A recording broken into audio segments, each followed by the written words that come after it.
En nuestro circuito se utiliza la fuente de 12 volts. El pin número 4 se conecta al voltaje positivo y el pin número 11 a la tierra. Gracias a esta configuración, el M324 puede generar señales analógicas y digitales sin necesidad de utilizar una fuente simétrica. Explicando el circuito, está dividido en 4 etapas.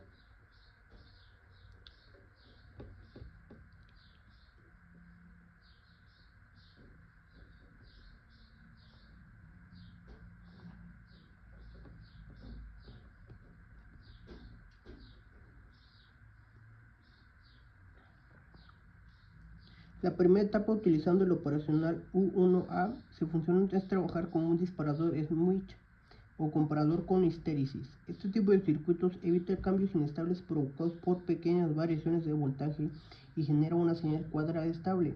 Esta señal es la base generada por todas las demás señales del circuito. La segunda etapa corresponde a la operacional U1B. Aquí se encuentra el integrador formado por resistencias y un capacitor.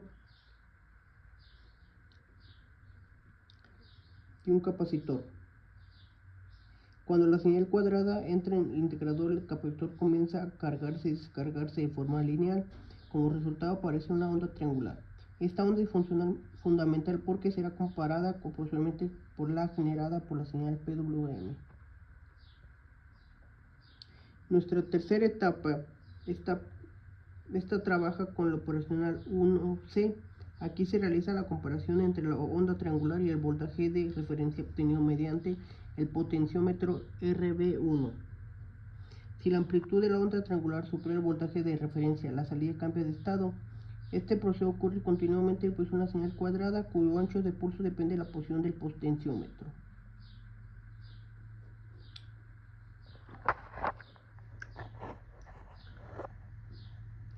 Nuestra cuarta etapa. Finalmente la señal PWM llega a la operacional U1D.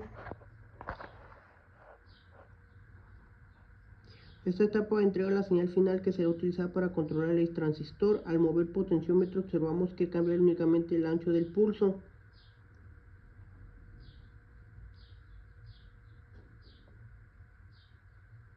Cambia el ancho del pulso.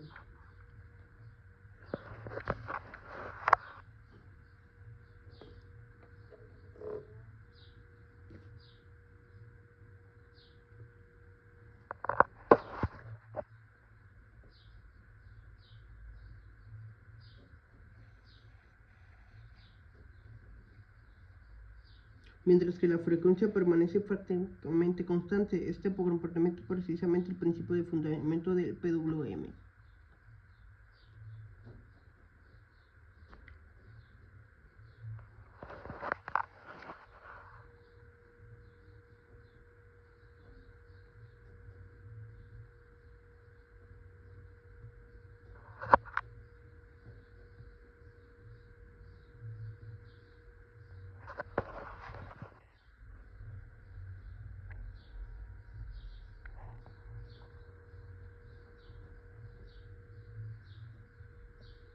Ahora explicaremos la función de algunos componentes importantes. Las resistencias limitan lo que es la corriente, así como también establecen niveles de referencia y forman redes de realimentación necesarias para el funcionamiento de los amplificadores operacionales. Los capacitores almacenan la energía temporalmente. En este circuito permite formar el integrador que produce la onda triangular y además filtra el voltaje de alimentación eliminando el ruido. El potenciómetro RB1 modifica el voltaje de referencia. Al moverlo cambia el duty cycle de la señal PWM. El transistor 2N222A funciona como interruptor electrónico.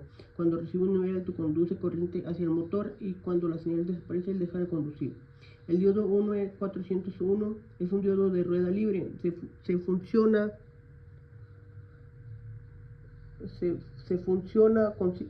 Su función consiste en proteger al transistor de los picos de voltaje generados por el motor de tratar de una carga inductiva.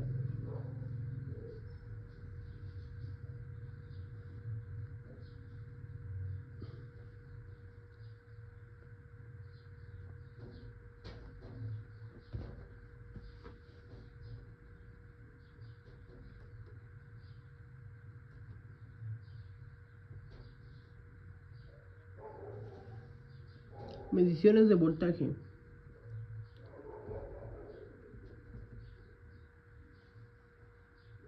Ahora, la simulación realizamos diversas mediciones. Primero verificamos la fuente de entrega aproximadamente 12 volts. Posteriormente se midieron los voltajes presenciales en cada una de las salidas del EM324. También se realizó mediciones de voltaje aplicando el motor y de la corriente consumida mediante un amperímetro colocado en serie. Con ayuda del osciloscopio en la simulación fue posible observar las diferentes formas de la onda. En la salida operacional 1B apareció una onda triangular. En el cursor del potenciómetro observamos el voltaje de referencia y en la salida operacional 1D apareció claramente la señal PWM.